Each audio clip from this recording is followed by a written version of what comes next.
I live in Dickens House, South Crongton Estate, with my 17-year-old brother Nestor and my dad. Mum died a few years ago. Pops works in the twilight zone in a biscuit factory. He drives a forklift truck in a warehouse. Going by his curses, he hates his boss. My brethren are Lamar Littlebit Jackson and Jonah Rapid Harney. I've known them long before anyone called me a nickname. 6 months ago, Littlebit had some serious drama with the top G of our state, Manjaro.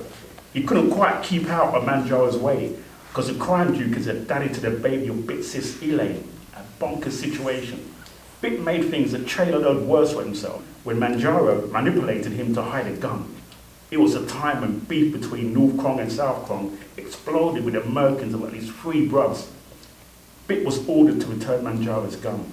My brethren finally came to his senses and put up resistance. Him and his grand got beat down for his trouble, but since that day, Manjaro went all fugitive. The feds hunted him high and searched for him low. They couldn't find him. Graffiti in South Crong shouted, "Manjaro was here and Manjaro was there." The feds and the social services offered Bit's fam a flat in Ashburton. They turned it down. Bit explained it was on the 11th floor, and in that tiny castle, you couldn't swing a baby's dummy.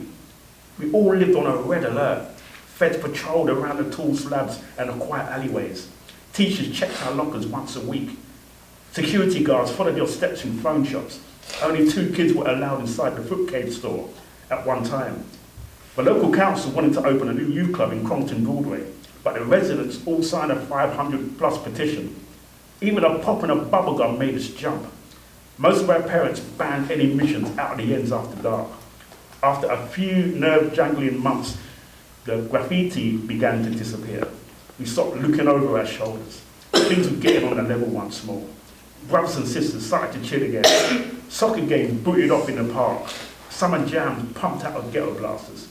A-class chicks rolled by in their sexy denim cut-downs, big boots and check shirts. Wannabe players had to smile away their put-downs. G's spent their time smoking rockets in parked cars, boarding in open-air basketball courts and counting their notes from dragging hit sales. But just a few weeks ago, a North Crong soldier got carved in a Crongton Movie World car park. General Madhu was his name, 16 years old. His fam leaked tears on the 6 p.m. news. My dad and Bit's mum joined the Knives Take Young Lives march to Crongton Town Hall. The mayor gave the world's most boring speech. Manjaro's name was whispered again.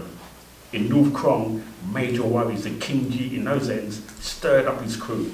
We became even more careful of our movements. Man, living in Crongton had never been easy.